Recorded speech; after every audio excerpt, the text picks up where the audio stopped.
Welcome to the world of science fiction. Don't forget to like and subscribe so you don't miss new stories. Enjoy the listening. The neon-lit smog of New Shanghai's industrial district cast an eerie glow across the corporate scrapyard. Terrence "Smoke" Callahan took a long drag from his ever-burning cigar, watching as the smoke twisted into impossible shapes against the polluted sky. Turn left at the next heap of industrial waste. The artifact's voice echoed in his mind, dripping with its usual sardonic tone. Unless you enjoy wandering aimlessly through toxic dumps. You know, most family heirlooms just sit there looking pretty, Terrence muttered, adjusting the ancient pendant that hung around his neck.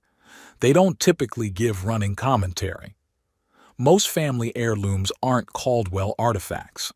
Left. Now. Terrence complied, his reinforced boots crunching over broken circuit boards and shattered plasteel. The massive walls of scrap towered above him like canyon walls, illuminated by the occasional spark of dying machinery. In the distance, automated garbage compactors groaned and crushed, their rhythmic thuds mixing with the distant pulse of ancient earth rock music bleeding from his hoverbike speakers. "Stop," the artifact commanded suddenly. "Listen." Terrence paused, head tilted.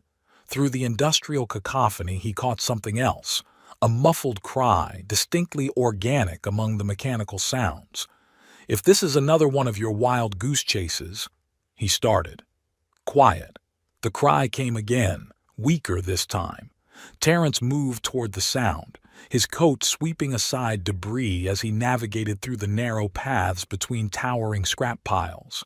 The magical smoke from his cigar curled protectively around him, keeping the worst of the toxic fumes at bay. He rounded a corner and froze.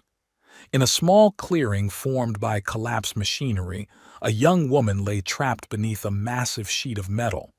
Her skin was a deep violet, almost luminescent in the dim light, and despite her dire situation, Terrence couldn't help but notice her striking beauty. How tragically predictable, the artifact sighed in his mind. A damsel in distress. "Don't even think about it, Callahan. There's no profit here." "Since when have I ever listened to you about profit?" Terrence replied, already moving forward. The woman's eyes snapped to him. They were an impossible shade of silver, wide with fear and desperation. "Please," she whispered, her voice carrying an accent he'd never heard before. "The compactor. It's still active." Terrence glanced up. Sure enough, the massive hydraulic press above them was slowly descending, threatening to crush everything beneath it into a neat cube of compressed waste. "This is how you die," the artifact warned, trying to save someone who was thrown away for a reason.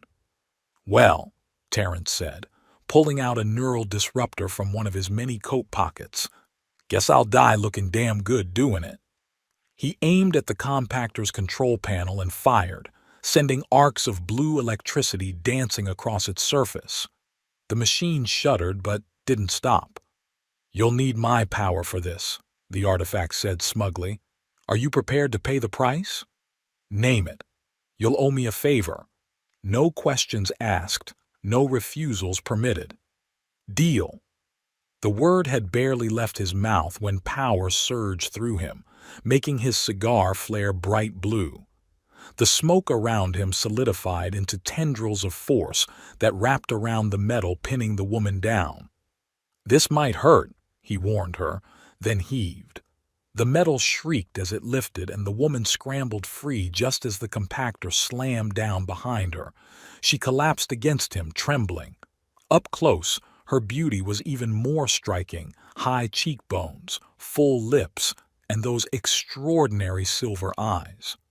Her simple clothing, though torn and dirty, couldn't hide her elegant bearing. "Thank you," she breathed. "I'm Freya."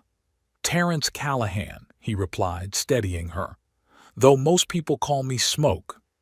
"I can see why," she said, watching as his cigar smoke formed a perfect question mark above their heads. "How precious," the artifact drawled. "Now leave her, and let's go. Our business here is done. But before Terence could respond, Freya's legs gave out. He caught her, noting how light she felt despite her height. "Sorry," she murmured. "I've been here for, I don't know how long. They threw me away like garbage." "They?" "My family." Her silver eyes hardened. "Or what passes for family in the royal house of the Stellar Concordat." "Royal house?" Terrence's eyebrows shot up. His cigar smoke formed a tiny crown that dissolved into question marks. "You're telling me I just pulled a princess out of the trash?" "Former princess," Freya corrected, her voice bitter. "My adopted brother convinced our father that my impure bloodline made me unfit to rule. When traditional exile proved too risky, they decided to dispose of me more permanently." "Fascinating," the artifact chimed in. "Political intrigue. Now this might actually be worth our time." "Shut up," Terence muttered. "I'm sorry?" Freya looked confused. "Not you, princess. Just arguing with my jewelry." He tapped the pendant. "Long story involving my grandfather, ancient magic, and questionable life choices." A distant explosion rocked the scrapyard, followed by the whine of approaching engines. Freya tensed. "They're coming," she whispered. "The cleaners. My brother's elite hunters. They must have detected the power surge from your—" She gestured vaguely at his pendant. "If we leave now, we might avoid unnecessary complications," the artifact suggested. "She's clearly trouble." Terence took a long drag from his cigar, watching as the smoke formed intricate patterns of spacecraft and explosions. "How do you feel about unnecessary complications, princess?" "I feel like they're better than death," she replied dryly. He grinned. "My thoughts exactly." Reaching into his coat, he pulled out a small remote and clicked it. The distant rumble of an engine responded. "Hope you don't mind motorcycles." His heavily modified hoverbike came screaming around the corner, its chrome finish reflecting the neon glow from above. The bike's ancient speaker system was still blasting what Freya would later learn was something called AC/DC. "This is a terrible idea," the artifact warned as Terence helped Freya onto the bike. "Those are my favorite kind." He swung his leg over the seat and gunned the engine. "Hold on tight, princess. Things are about to get interesting." Freya wrapped her arms around his waist just as the first plasma bolts sizzled past their heads. Above them, 3 sleek black ships emerged from the smog, their weapons charging. "Those would be the cleaners," Freya said, her breath warm against his ear. "Charming." Terence revved the engine. "Let's show them how we do things on Earth." The hoverbike shot forward as "Highway to Hell" blasted from the speakers.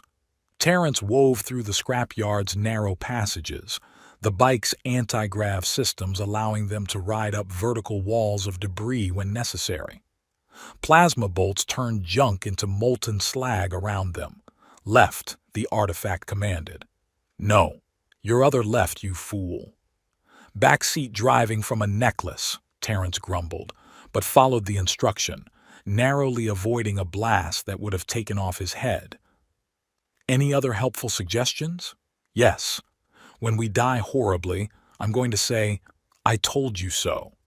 Freya's grip tightened as they made another impossible turn. "Does your necklace always complain this much?" "Only on days ending in Y." He glanced back at their pursuers. "So, princess, got any royal secrets that might help us shake these guys?" "They're biomechanically enhanced," she said. "Perfect reflexes, perfect aim. The only reason we're still alive is that the scrapyard is interfering with their targeting systems." "Perfect," Terence drawled. "I love impossible odds." The smoke from his cigar swirled around them, thickening into a protective screen that deflected several more plasma bolts. "That's going to cost you," the artifact warned. "Add it to my tab." Terence spotted a gap between 2 mountains of scrap, barely wide enough for the bike. "Princess, I should warn you, this next part might be a bit reckless," she suggested. I was going to say stylish. The hoverbike screamed through the narrow gap, metal scraping against metal. Behind them, one of the cleaner ships tried to follow and promptly wedged itself between the walls of scrap, erupting in a spectacular explosion. "One down," Terrence called over his shoulder. "How's that for style?" "Impressive," Freya admitted, "though I'm curious how your smoke keeps deflecting plasma bolts. Some kind of advanced shielding technology?" "Not exactly." Terrence touched the pendant at his neck. "Caldwell family tech. Most people call it magic because they don't understand it. Hell, I barely understand it myself." "Stop giving away family secrets to strays," the artifact chided. Two more ships appeared ahead of them, trying to box them in. Terrence yanked the bike into a vertical climb, riding straight up a wall of compressed cars. The smoke from his cigar wrapped around the bike's engines, pushing them beyond their normal capabilities. "That modification will cost us 3 days of power," the artifact calculated. "Hardly seems worth it for saving a life?" Terrence finished. "Some things are worth the price." Freya pressed closer against his back as they crested the wall. "You argue with your artifact often?" "Constantly. It's like having a perpetually disappointed roommate in my head." He leveled the bike out, scanning for escape routes. The industrial district sprawled below them, a maze of factories and processing plants. "Any preferences on where we're heading, Princess?" "Anywhere but here," she said. Then, after a pause, "Why are you helping me?" "An excellent question," the artifact interjected. "Do tell." Terrence took a moment to answer, weaving between plasma bolts. The remaining cleaners were gaining on them, their ships clearly superior to his modified bike. "Let's just say I have a problem with people who throw away family like trash." The artifact's presence stirred in his mind, and he felt its grudging approval. Perhaps this isn't entirely foolish after all. A warning light flashed on the bike's console. "We've got about 2 minutes before the engines give out," Terrence announced. "Any ideas?" Freya pointed toward a massive structure looming ahead. "The automated recycling plant. The electromagnetic fields inside will disable their targeting systems completely." "And probably my bike too." "Yes. Perfect." Terrence gunned the engine, aiming straight for the building's main intake port. "Ever play chicken with a garbage chute, Princess?" "I can't say that I have." "First time for everything." He reached back with one hand grabbing hers. "When I say jump." The cleaners were right behind them now, their ship's energy weapons charging for a final shot. The intake port grew larger, its massive grinders processing tons of material every second. "This is suicide," the artifact declared. "Only if we miss." Terrence waited until the last possible moment. "Jump!" They leaped from the bike just as it entered the intake port. Terrence's smoke solidified beneath them, forming a slide that carried them to a maintenance platform. Behind them, their pursuers pulled up sharply to avoid the grinders, their ships colliding in the process. The resulting explosion lit up the night sky. Terrence helped Freya to her feet, noting how she trembled slightly but kept her chin high. Royal breeding, he supposed. "That was," she started, "reckless? Insane? Exhilarating." A smile tugged at her lips. "I've spent my whole life being told exactly what to do, how to act, who to be. This is the first time I've felt free." She nodded. "She's going to be trouble," the artifact warned, but its tone had changed. There was curiosity there now, maybe even interest. "Good thing I like trouble," Terrence muttered, then louder, "Come on, Princess. Let's find somewhere safe to lay low while you tell me exactly what kind of mess I've gotten myself into." "You don't have to help me," Freya said quietly. "They'll keep coming. My brother won't stop until we stop him," Terrence finished. His cigar smoke formed a series of interlocking gears, spinning in complex patterns. "Besides, my artifact seems interested and it's usually right about these things." Don't push your luck, Callahan. Terrence led Freya through a series of maintenance tunnels until they emerged in the upper levels of New Shanghai, where neon gave way to elegant holographic displays and pristine architecture. His penthouse occupied the top 3 floors of one of the more exclusive buildings, a fact that seemed to surprise Freya. "For someone who hangs out in scrapyards, you live well," she observed, taking in the panoramic views of the city. "The Caldwell artifact makes certain jobs profitable." He shrugged off his coat, revealing an arsenal of hidden gadgets. "Though technically, I'm not a Caldwell myself. Family connection goes back to my great-great-great-grandmother's niece's cousin who did them a favor. They kept in touch, and eventually, this found its way to my grandfather." He tapped the pendant. "And he was considerably more respectful about it," the artifact added. Terrence ignored it, watching as Freya explored the space. Despite her exhaustion, she moved with an innate grace that spoke of years of royal training. The violet of her skin seemed to glow softer in the warm lighting of his apartment. "You should get cleaned up," he suggested. "Bathrooms upstairs, plenty of spare clothes in the guest room. After that, we need to talk strategy." She paused at the spiral staircase. "Why do I get the feeling you've done this before? Rescued alien princesses? First time, actually. But helping people who need it?" He smiled, his cigar smoke forming a small crown that transformed into a shield.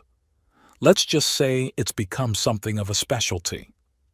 "Thanks to my guidance," the artifact reminded him, "though this situation is unique." After Freya disappeared upstairs, Terrence poured himself a drink and walked to the window. The city sprawled below, a maze of lights and shadows. Somewhere out there, royal assassins were probably already planning their next move. "You realize," the artifact said, "that by helping her, you're involving yourself in an interstellar political crisis. Wouldn't be the first time." "No, but it might be the last. Her brother sounds particularly ruthless." Terrence thought about Freya's silver eyes, the way they'd hardened when she spoke of her family's betrayal. He threw his own sister away like garbage. Someone needs to show him that's not how family works. "Ah, yes, your perpetual crusade for justice. How noble, how expensive." Speaking of expensive, Terrence took a sip of his drink. "What exactly did you sense about her? You changed your tune pretty quick back there." The artifact was silent for a moment. "There's something significant about her genetic structure, something that could be very valuable to the right people, or very dangerous." "Great. More complications. You love complications." "That I do." Freya descended the stairs, now dressed in simple but elegant clothes that suited her far better than the rags she'd been wearing. Her hair, cleaned and brushed, had an almost metallic sheen to it. "Better?" Terrence asked. "Much." She joined him at the window. "Thank you for everything." "Don't thank me yet, Princess. This is just the beginning." Indeed, the artifact agreed. The real trouble hasn't even started. Outside, the first rays of dawn began to pierce the smog, painting the city in shades of gold and purple. Act 1 was ending, but Terrence had a feeling this story was just getting started. He took another sip of his drink, watching as his cigar smoke formed intricate patterns in the air gears and crowns, weapons and stars, all spinning in an endless dance of possibilities. "So," he said finally, "tell me everything about this brother of yours. Leave nothing out." The morning sun had barely pierced New Shanghai's eternal smog when the first assassination attempt came. Terrence was in the kitchen, brewing real earth coffee, an expensive luxury he refused to give up, when the apartment's security system pinged. 3 heavily armed individuals ascending the emergency stairwell, the artifact announced. And before you ask, yes, they've disabled the building's standard security protocols. Of course they have. Terrence didn't even look up from his coffee. "Princess," We might want to skip breakfast. Freya emerged from the guest room, already dressed in clothes that complemented her violet skin perfectly. My brother's people? Unless someone else is trying to kill us before coffee. He tossed her a small device. Neural disruptor. Try not to shoot yourself. You're giving her weapons now? The artifact's tone dripped with skepticism. How wonderfully trusting. I prefer optimistic. Terrence grabbed his coat, checking his own arsenal of gadgets. The smoke from his ever-present cigar formed warning patterns in the air. Back exit? They're covering that too, the artifact warned, though the mainline transport tunnel is only 30 feet below your west window. Freya raised an eyebrow. Are you suggesting we jump? Jump, fall with style, same difference. Terrence grinned. Ever hear of an Earth band called Led Zeppelin? Before she could answer, the door's reinforced locks began to glow red from some kind of advanced cutting tool. Terrence grabbed Freya's hand and pulled her toward the window.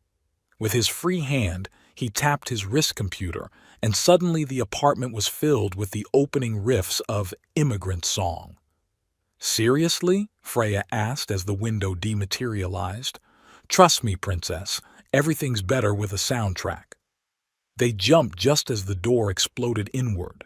Terrence's smoke solidified around them, slowing their fall as they plummeted toward the transport tunnel. Above them, plasma bolts sizzled through the air.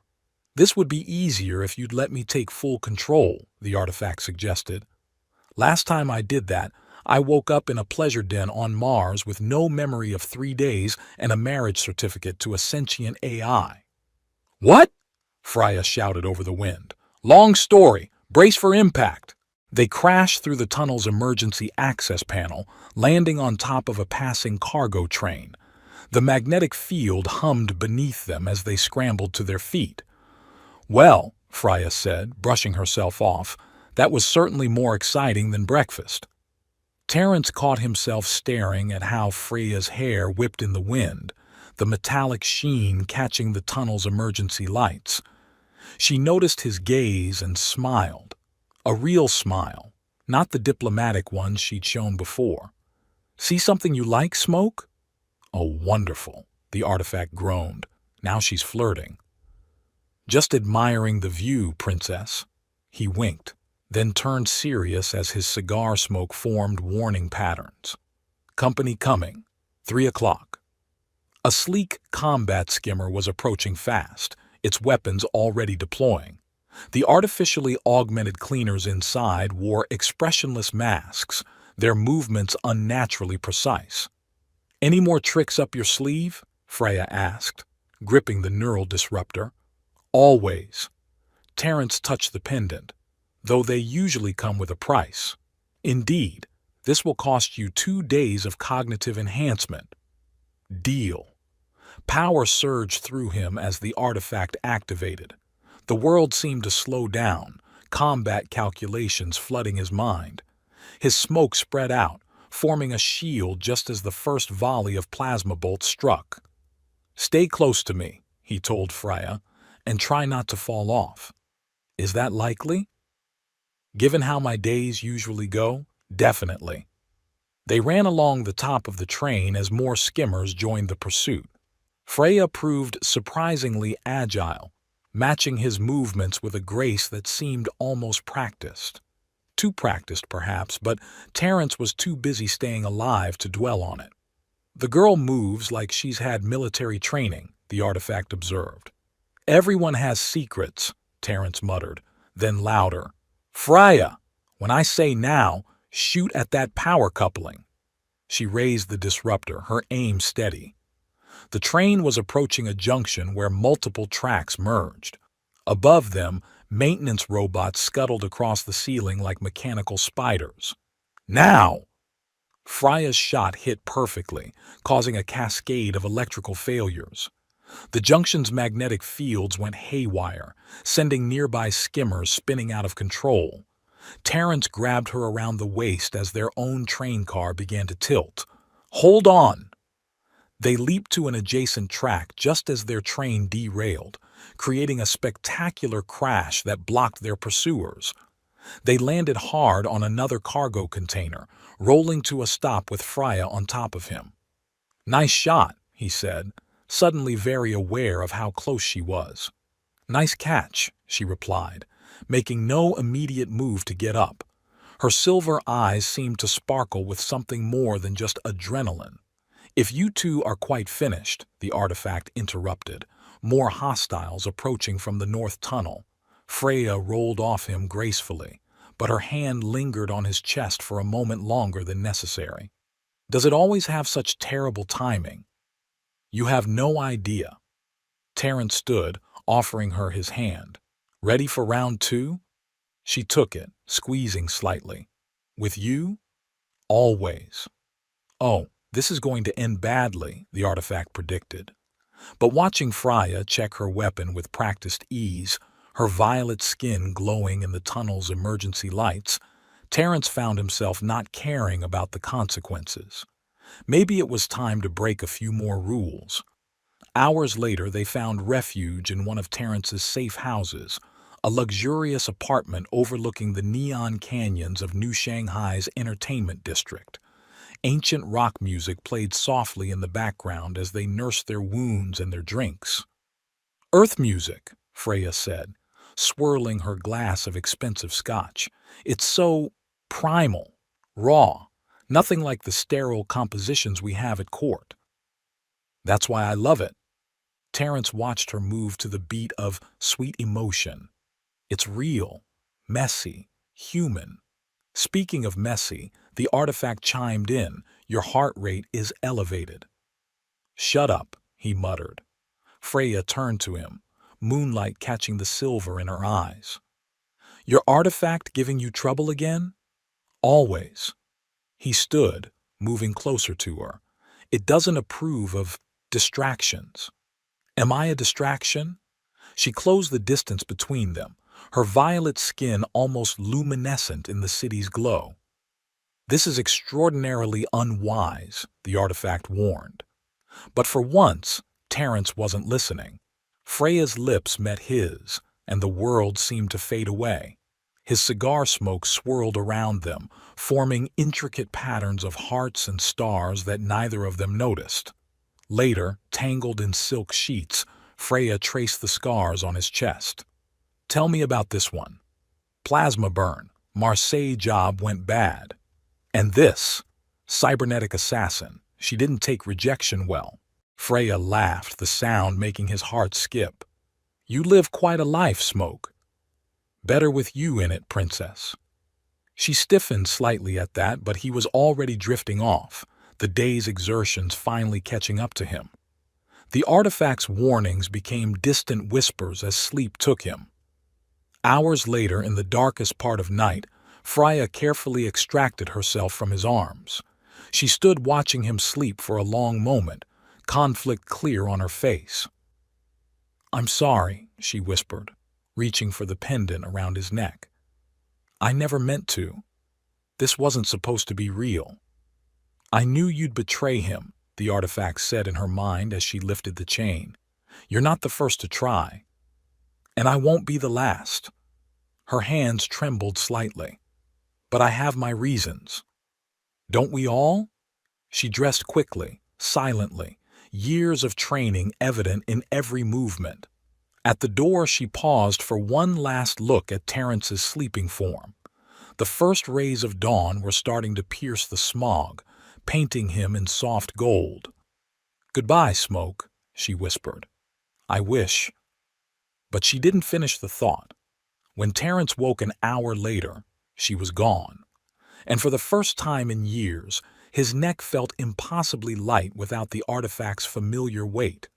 His cigar, still burning, formed a single question mark in the empty air.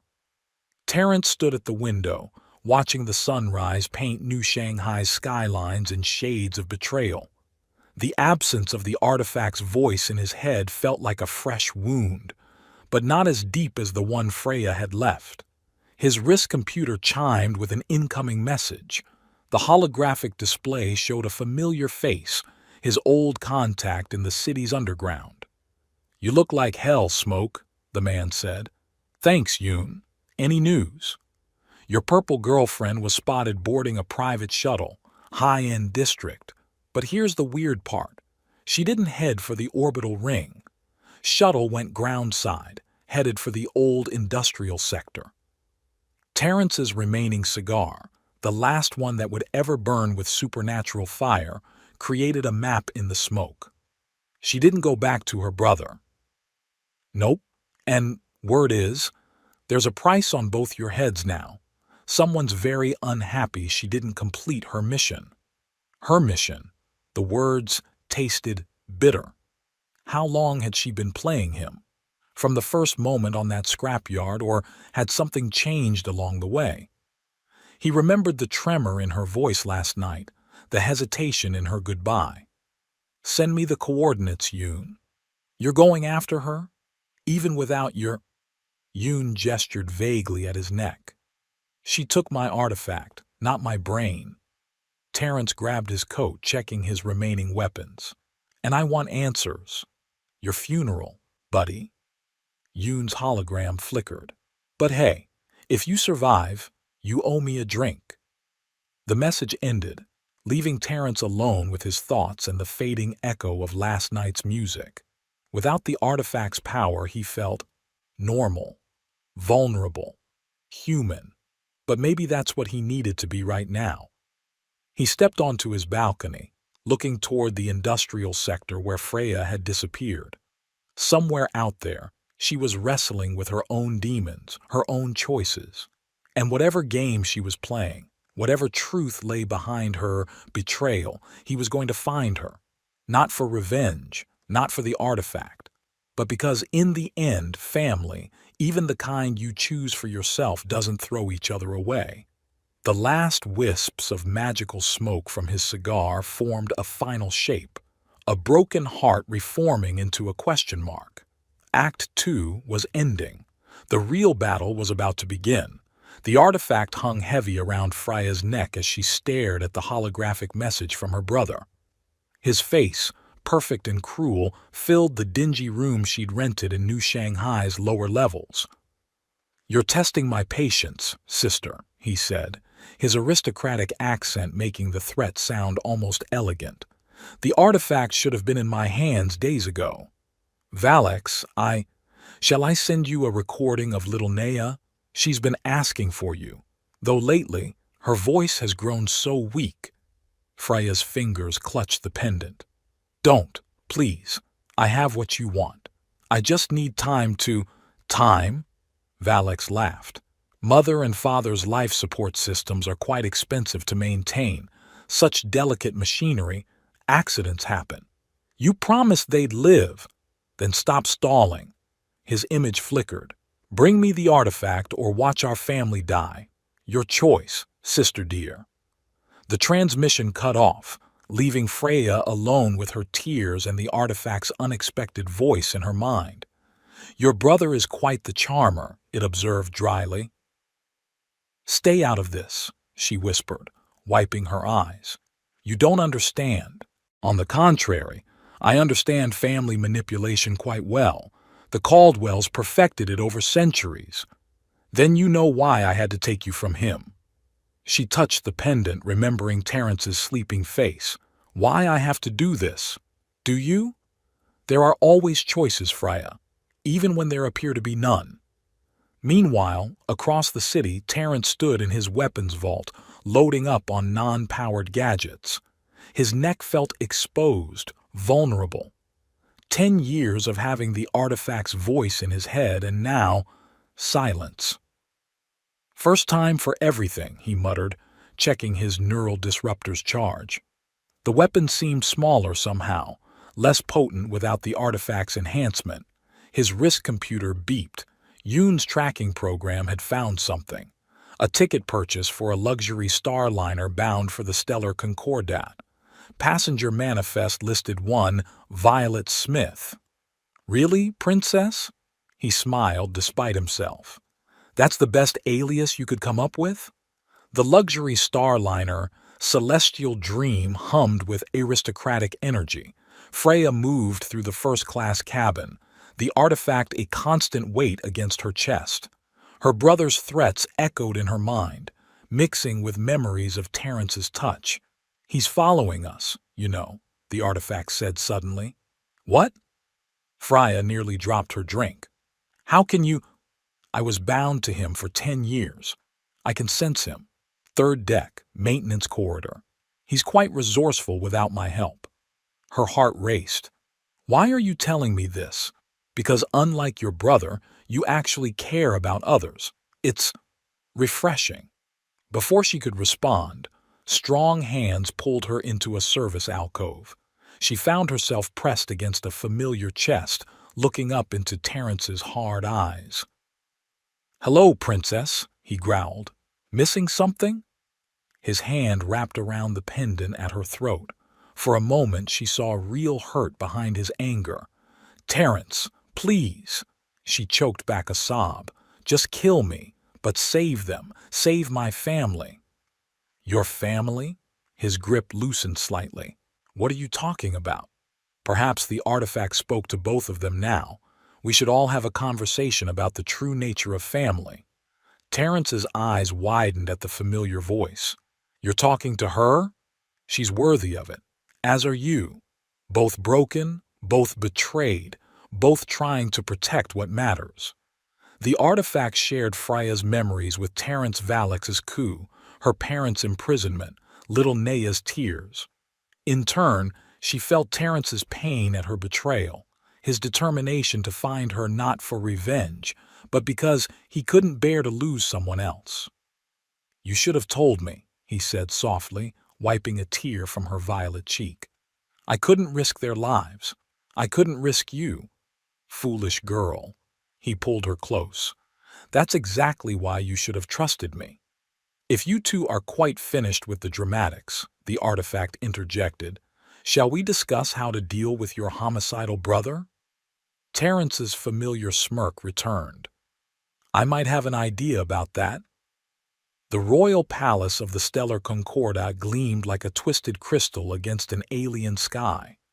Valix sat on his stolen throne, watching as guards dragged Freya into the grand hall. The artifact hung prominently around her neck. "Sister dear," he purred, descending the steps. "Finally decided to join our family reunion?" "I brought what you wanted." Her voice was steady despite the guards' rough handling. "Now release them." Valix laughed, a sound like breaking glass. "You always were naive, Freya. Did you really think I'd let any of you live? The people need a tragedy to unite behind. The tragic death of the royal family in a terrible accident. It's practically poetry." "You're not even of royal blood," Freya spat. "You're nothing but a stray our father took pity on, which is precisely why they all have to die." He reached for the artifact. "No loose ends, no rightful heirs, just me and the power of the Caldwell artifact." "Careful what you wish for," the artifact whispered as Valix slipped it around his neck. Power surged through him. Too much power. His eyes widened as information flooded his unprepared mind. "What?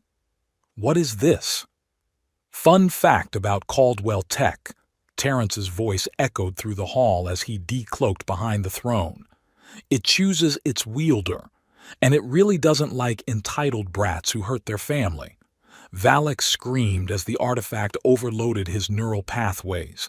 He collapsed, drooling, his perfect features twisted in agony. "Actually," Terrence continued, helping Freya up, "it doesn't like anyone who throws away family like trash." Guards burst in, but froze when they saw their leader's condition.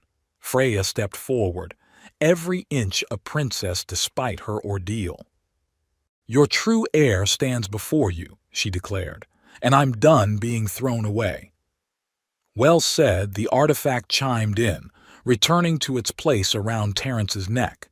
"Now, shall we free your family?" The rescue of Freya's family was almost anticlimactic after everything else. They found her parents in the medical wing, their life support systems running perfectly despite Valex's threats.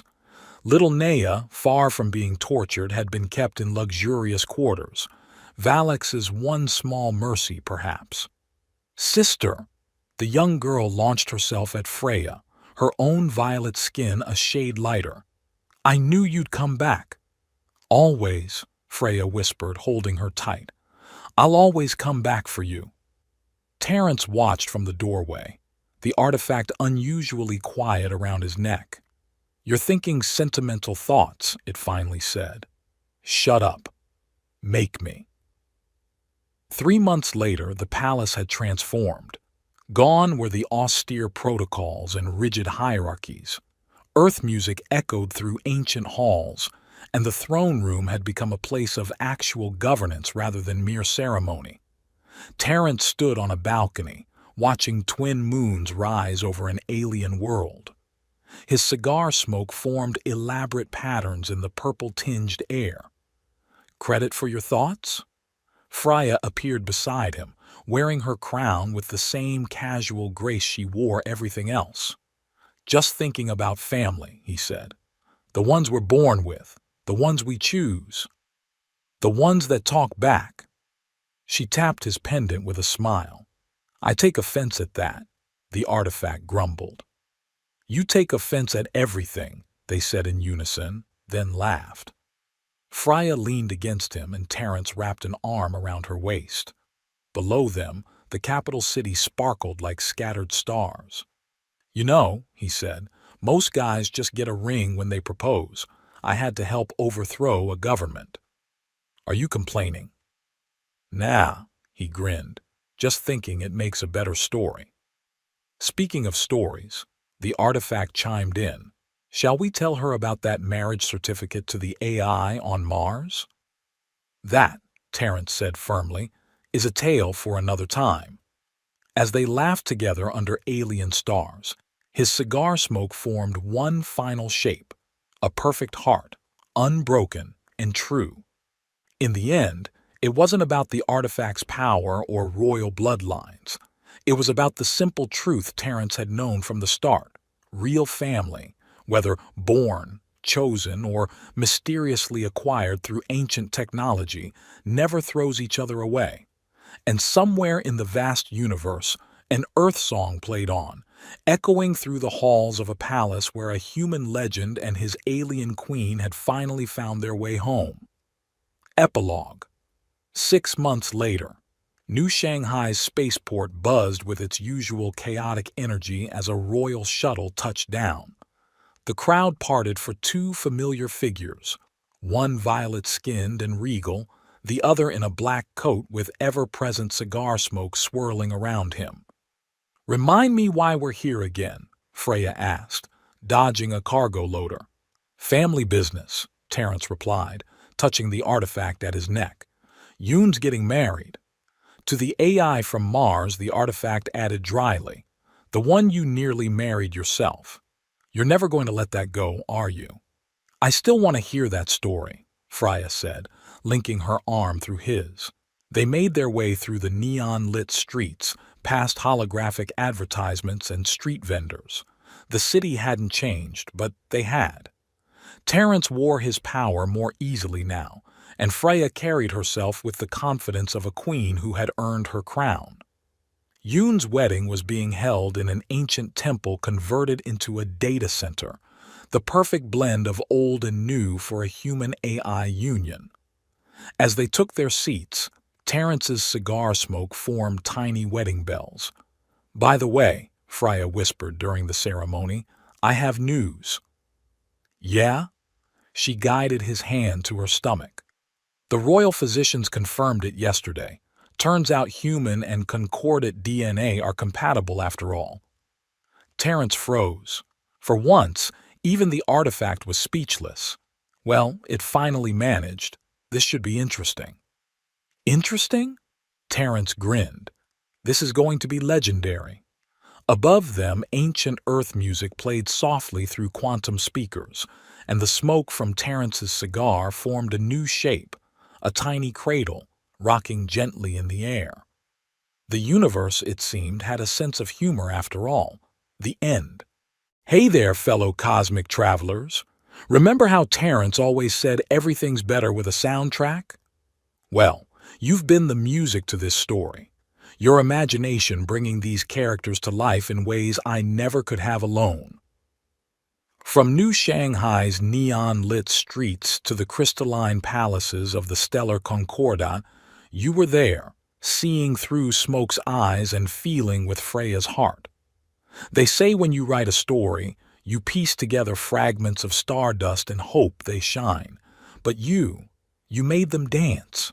You gave weight to the artifact's sarcastic wisdom, color to Freya's violet skin, and spark to Terrence's magical cigar smoke.